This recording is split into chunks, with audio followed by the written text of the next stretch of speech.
Hello Year 7 and welcome to another Textiles remote learning lesson with me, Mr. Holtham.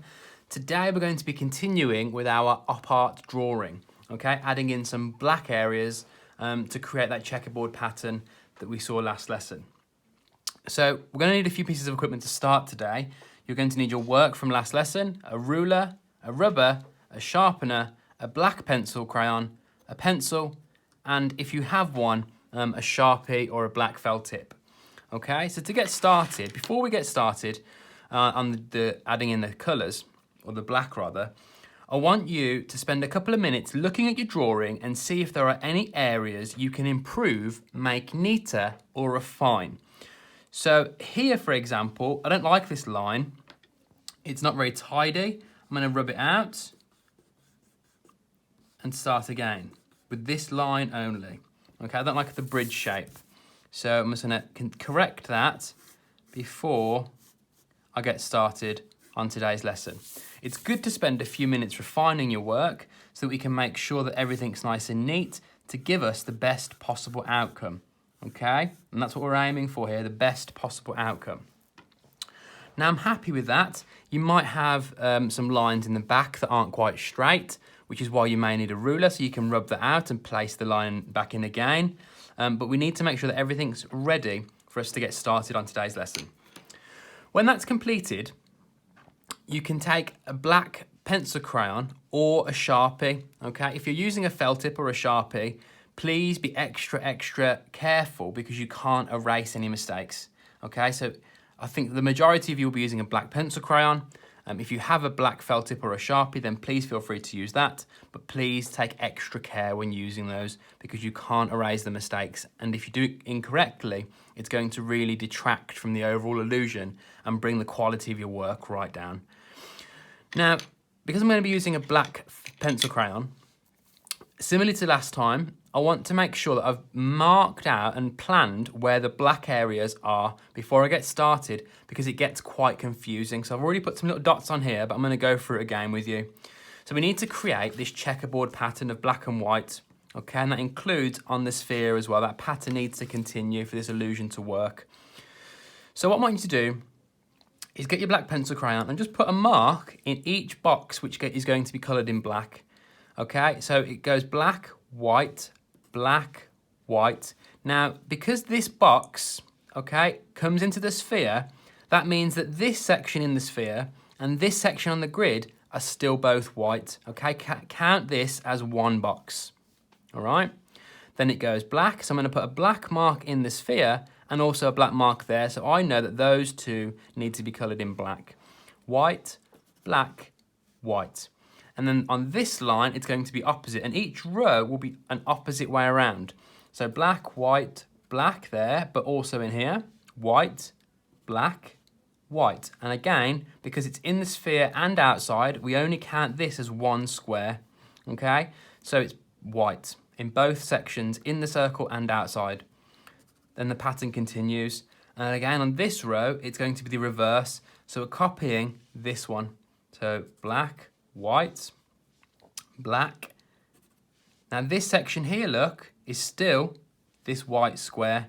So that bit there stays white as well. It's this bit that becomes black, white. I want you to continue this pattern, this process, throughout the whole image until it's all coloured in. Now I've left this section blank because we can cut that bit off at a later date. It's not necessarily important. We can leave that end small section just here. Okay, but continue the pattern. And you're just identifying now all of the areas that you need to colour in, okay?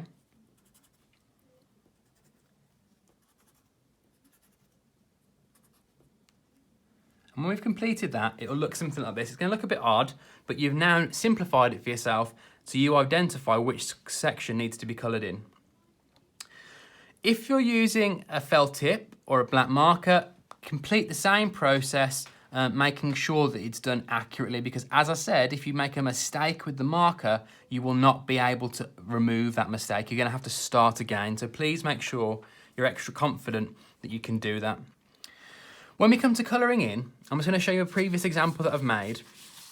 When we come to colour it in, okay, It's really important that we spend a lot of time doing this neatly, okay? Because if we don't do it neatly, it looks like this. It's going to ruin the end result. It's going to really detract from that illusion that we're trying to create. And that's why I've given you an example of this. I've coloured in my black square so I know where I'm colouring in. With this section, I've just quickly run the pencil over the box, okay? And it has coloured it in, so I've achieved that task, but it's not the best it can be. It's not refined enough. So what we need to do is make sure all of the squares that you're colouring in black look like this, okay? Get them as solid as you can. We don't want to have any of the white areas in between the colour, okay? We need to make sure it's as solid black as we can make it, all right? So this takes a little bit of time, which is why you're going to need a sharpener, okay? If you're trying to colour in with a blunt pencil, it's going to be incredibly difficult. So make sure you are using a sharp pencil to create the coloured sections on this image, okay? Take your time. This will take you a good 40 minutes to 50 minutes to do it properly, okay? So please take your time to do this. It's a lovely activity to complete. It's quite mindful, okay? So we can think it's relaxing whilst we're colouring in. Well, I certainly find it relaxing anyway. But the key here is making sure it's nice and accurate, okay? Getting rid of all of those gaps. I don't want to see any white gaps between that colour, okay? Because then when we've completed it, it will look much better. The illusion will be much stronger. The lines will be much neater, and we'll really have that illusion of depth within a flat image, which is what we're trying to create with this illusion, okay? Now I'm going to show you. So that's the pencil one, and I'd expect you to complete that for the whole drawing, okay? If you're using a felt tip, you'll be able to do this a little bit quicker, but equally, we still need to make sure we're taking time with it. We don't want to have any wonky lines or areas where the felt tip has come out of that box, because it's going to detract from the final illusion. So we need to make sure, if you're using a felt tip, although it'll be much quicker to colour it in the box, you need to take more time applying it so you don't make any silly mistakes, okay? And that's what your image should look like when it's completed with the felt tip, all right? So what you need to do now when you've completed your drawing is take a photograph of it, which is clear, so you can upload it to class charts for your teacher to review and leave feedback. I hope you enjoyed this lesson, and I'm looking forward to seeing your results. Thank you very much, Year 7.